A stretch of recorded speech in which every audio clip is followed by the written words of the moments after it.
The grid forms up. 23 riders will contest the 8th round of the MotoGP World Championship at this legendary Assen venue. Red flag has been taken away. Johan Zarco. Zarco got away well, but Marc Marquez, Tino Rossi up into 3rd place. They come into the Struben corner for the first time, and then they explode like a cork out of the bottle down through the Veenslang. Zarco on that soft front, soft Michelin rear tyre already starts to break away from Marquez and the chasing pack. That was the plan, and that is exactly what has happened. Maverick 6-lap finish. Through the chicane for the very first time. They crossed the line. What will Zarco's advantage be at the front? It is 0.6 of a second over Mark. He's down into Struben, turn number 5. He's got 2 GP16s ahead of him, Bautista and Redding. Down through the Veenslang they come. There you are. There is Bautista. You've got to be patient, haven't you, if you're in the chasing pack, because you know that probably those softer option tyres are going to start degrading before the end of the race. Well, that's what the strong assets. Jonas Folger had a shocker from that 6th place on the grid. That runoff at the Rushkenhoek dropped him all the way down to last place and 23rd. They must have got past Alvaro Bautista. So quickest man on track last time around was Marc Marquez in 2nd place at 1:35.001. Just about as long as they keep overtaking each other, they're going to be losing contact with Danilo Petrucci, currently in 4th place. Of course, Petrucci was 4th in Barcelona when he crashed out very late on a couple of weeks ago. Poncharal already taking big gulps of water. Dry mouth already for the team boss. He won't have many fingernails left by the end of this race as well if Johan Zarco continues this charge to what would run on track with a 1:34.752. Great ride by Alvaro Bautista. As you can see, he is now in front of Scott Redding. Is that Marquez? Look at that, he was almost down there, Marquez. Was that big front end slide from the reigning world champion. They are absolutely, and Zarco in front of him. Yeah, the theory, which of course has been thrown out of the window quite a few times this year, is with that hard tyre just behind him. You know, he's just put in the fastest lap of the race. Credit to him, he's come up for some fierce criticism for some underwhelming performances on that Suzuki. We saw him fight for the podium in Qatar. Dovizioso is thinking, I've really got to get out of this battle. Oh, Iannone up the inside of Dovizioso. He gave him half an inch and he came through. That's the old Andrea Iannone. And he would have loved that move, putting up the inside of his old teammate on the factory Ducati. He's got the red mist down here, Andrea Iannone. Next in his sights is Scott Redding. So Andrea Iannone, we said at the start of the programme, not only top 6 on that Suzuki so far for him this year, but he's got one in his sights now. Vignales now up in 9th place on the Italian, just about a 10th faster than the 3 riders in front of him. What a battle that's raging here at 4th, 5th place. Scott Redding's got a bit of daylight between himself, you know. Champion Dovizioso and Vignales. And 2 riders who are really, really struggling. Danny Pedrosa's way down in 13th place. Jorge Lorenzo still not able to find himself into the point scoring. He's been in such good form. It's pretty much as you were, isn't it, in terms of the gap between those top 4. They concertina up the effect of the brakes going into the Timmer chicane then. Redding tries to break away from the chasing pack led by Iannone from Dovizioso, Bautista, Vignales and Crutchlow. This is really impressive by Scott Redding. Yeah, he certainly has what he would want to be. Zarco still leads the way. Momentarily into turn 1 off the start line. We saw Marc Marquez lead the way, but Zarco made weight. Though I thought Valentino Rossi had a little thing about getting up the inside of Marquez there. You have to give more kudos and take your hat off again to Danilo Petrucci. That has really concertinaed up now, hasn't it, as they come down towards the Veenslang. 18 and a half laps to go, round 8 of the MotoGP World. This could be a ride-saving ride by Scott Redding the way he's going. He's riding for his future. Lots of rumours about whether Pramac Ducati are considering other options. Well, we know they are. Just waiting for this explosion to come. Yeah, Marquez and Rossi look really strong in that 4th sector. But it's edge grip you need through those fast change of direction. And, you know, with Zarco, you just wonder whether, you know, he might be just running out of a little bit of edge grip with that soft option rear tyre. Trouble is, Dovizioso is bringing along a few friends with him, isn't he? And that does include now Maverick Vignales. Yeah, Scott Redding's early charge. How much has he burned up? One way to go, but Dovizioso and Vignales started to really pile on the pressure now. Yeah, as far as the championship goes, if Vinales could finish in front of Dovizioso and... It's frustration, you can see there, written all over his face. He knew that was an opportunity to score points for only the second time in his MotoGP career. The last thing he needed when he's riding for his Ruskin Hook. So that's it, there's no rider now in MotoGP that scored points in every race. Jonas Folger was the last one, the first race error we've seen of the year from the German, not the way he would have... BP16 is quick, and he's quite capable of staying with these guys as we stand at the moment.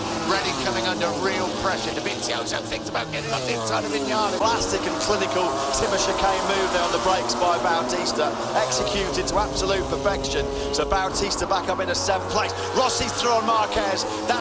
So Yamaha 1-2 then. Johan Zarco, the rookie sensation, still leading. Marquez led briefly off the line. Zarco. Rossi moved into 2nd place, the first move of the top 4 for a long, long time. Zarco trying to break them to the front, that hasn't worked, so we'll just see what Zarco's got. We know what Zarco has got. He will fight aggressively to hang in there. I'm just wondering whether Marquez was going to have another lunge at Rossi at the Timber chicane. Contact between Zarco and Rossi. Rossi was really fortunate, the second time this year that there's been contact between Zarco and Rossi. Cash your minds back to the Circuit of the Americas in Austin, Texas. Incident, right. Let's have a look at it. Yeah, Rossi's running a wider line. Zarco, Rossi just ran the wide line. You can see there the contact lifted Rossi's foot off the left. Zarco, though, he was doing a Rossi there. Once you pass, you know, when Rossi gets overtaken, he fights straight back at the next corner. And that's what Zarco was trying to do. There's nothing wrong. In crucial laps to go. Yellow flags are waving there at the final chicane. Vinales has crashed. The World Championship leader, Maverick Vinales, has crashed out. We saw the... Down he goes, coming out of the chicane. Left-hander loses the front end, and his championship lead almost certainly will disappear. We ride with him. So then, well, how's the championship going to shape up now? Vinales absolutely dejected. He'd done so much of the hard work to get himself up, find his teammate in the championship. Meanwhile, at the front, 2 old friends are meeting up, and they are ready for the fight of all fights. Steering may now drop back behind Danilo Petrucci on this lap. So Zarco back in 4th. Has he made a mistake, or is he just running out of a bit of a grip? Straight away, Marquez gets the Vinales out on his pit board. Next weekend, bitter disappointment for the 22-year-old. Confirmation of where it stands at the moment. Wow, look at that. We could be going to the Saxon Ring if you see World Championship. That could all change, of course, with this fantastic fight raging now between Rossi and Marquez. It looks like Johan Zarco might be struggling to hang on in there. It's this race, because it will make the championship so much closer, but I don't even think they'll be thinking about the World Championship. I tell you what, they won't be forgetting old battles. They'll be remembering old battles in this one. They've just set personal best laps. Bradley Smith has crashed out of the race on the factory KTM. Smith was circulating in 20th place. We ride with was against Marc Marquez. The big news, though, from Assen. Championship leader Maverick Vinales has crashed out. And if Andrea Dovizioso stays where he is in 5th place, he will be the new leader of the World Championship riding the Ducati. But there's still 11.5 laps to go. Absolutely right in the victory contention. Yeah, pulls right up on the rear wheel there of Marc Marquez. 3rd, of course, in Mugello, right in contention in Barcelona. 11 laps to go here in Assen. The Yellow Army can't believe it, because their man leads the way. But there's a lot more of this race to go. He's going for it. That's Ruben, turn number 5, Petrucci. I was just about to say he's lining up a move on Marquez, and he does it at the very next corner. Petrucci up into 2nd place. Get tyre on. That could be absolutely crucial. Could be a decisive choice, because in theory, the theory has been blown out the window a few times this year in MotoGP. Then Rossi in the final laps of the race. Starts in Barcelona and here, really going well in Barcelona before he crashed out. Rossi into the chicane. What a famous victory this would be for the 38-year-old. He's got 10 laps to go. Dovizioso, there might be more crucial World Championship points at stake for the Italian. Has he got time to hunt down this man Zarco? Here is Rossi, looking pretty confident, looking pretty comfortable. He did lead, of course, on the final lap in Le Mans when he buckled under intense pressure from his teammate Maverick Vinales. Knows he's clearing off, and also knows that he's having problems getting past Danilo Petrucci. A Again, he knows as well that Maverick Vinales is out of the race, so he doesn't want to take too many risks. Lorenzo, Baz Abraham, Rins Barbara, Espargaro Pole and Tito Rabat. We've had crashes for Bradley Smith, Maverick Vinales, Jonas Folger. Here last year when he crashed out, just in front of Cal Crutchlow, so that's at Struben, turn number 5 for Bautista, so another top 6 slips through the grasp of the Spaniard. Really sorry to butt in, Nick. We are getting a few minute little drops down here in pit lane. No, it's if it stays like this, it's okay to race. If it's okay, potential sting in the tail here. You are now allowed to pull it. Dovizioso is. Oh, sorry, I'm getting over. You can see quite clearly. You can see quite clearly. Can he make it 3 in a row? What a hat trick this would be for Andrea Dovizioso. He's on the podium places. 7.5 laps to go. The issue for Rossi is he's hitting the rain spots first, so Rossi's going to be more cautious than those behind him. Petrucci's using Rossi as a great reference. Petrucci's about to take Valentino Rossi to Zarco's entered the pits. Now, has he gambled and rolled the dice, or has he got a problem? Zarco has come in. Zarco first, man. Yeah, he's changing.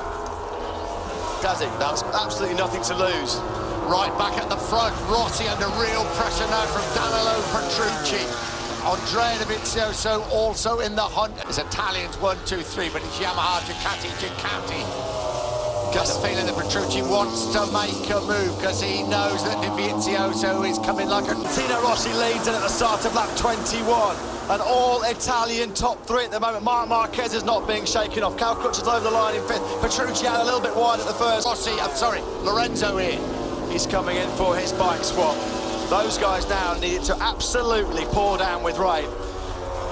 On Marc Marquez, Hudson works Petrucci. Fall back immediate in the left hand of the Struben corner. Marquez is quite happy there now in 4th place. We still have 5.5 laps to go. Zarco, Boy Lorenzo, Hector Barber and Alex Rins. Petrucci, he keeps having a look up the inside of Rossi, doesn't he, at Ramshock?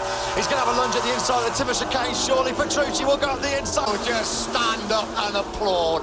This is through again. Oh, Dovizioso through at turn 1 at the Harbour. Petrucci just struggling a little bit hard on. He has stood firm like a rock at the front of this race. Down through the Veenslang.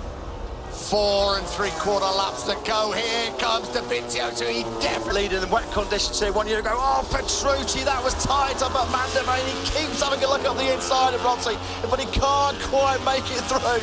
You've got to say, Petrucci now leads away. Rossi in 2nd place. They're through the round shot, up to the chicane. Will Rossi try and fight back at the chicane? No, Petrucci leads. He should cross. Petrucci led in Assen last year, didn't finish the race. He led in Germany last year, crashed out in wet conditions. Here he now leads in Assen.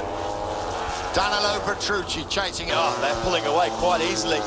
Dovizioso and Marquez then, maybe just running out of steam at the end of this race. Johan Zarco's just come over the line. We know that he's on full wets. He did a 1:40 start and finish through the very, very fast Ramchok left-hander. They will come. Well, now Rossi can use Petrucci as the reference. He's done all the legwork himself for a while. Of soccer. People are going crazy. 105,000 spectators, and they are being richly entertained by the best. With penalty, he exceeded the pit lane speed limit when he came in to change bikes. You can only run at 60 kilometres an hour, so Johan Zarco. Can you? Assen TT here in Holland. Petrucci closes up right again on the rear wheel of Rossi. They're through the Ramshow. They will line up the chicane. This is where Rossi took Petrucci to take the lead on the previous lap. Hats off to Rossi. Another DNF now will be so detrimental for his World Championship challenge. To score in places. Back at the front. Can Rossi just open up a precious advantage on Crutchlow's somebody's brain's working sharper than mine right now. More than ours is at the moment. This is the battle for 3rd place. Petrucci and Rossi still fighting out for... Crutchlow has taken 3rd place from Marquez at the Timber chicane. We're on the last lap. It's a straight showdown then for the victory, surely between Rossi and Petrucci. 0.4 of a second Rossi led against Vinales in Le Mans. Rossi's got a pretty healthy buffer there as they come through the Struben corner. 13 corners left for Rossi, chasing what would be a 10th career victory in Grand Prix. Has he finally broken the resolve of Petrucci? Crutchlow again finds himself back up into 3rd place. Who's going to take third? Nobody can guess. This is To take third place. His 115th Grand Prix victory. Valentino Rossi wins it.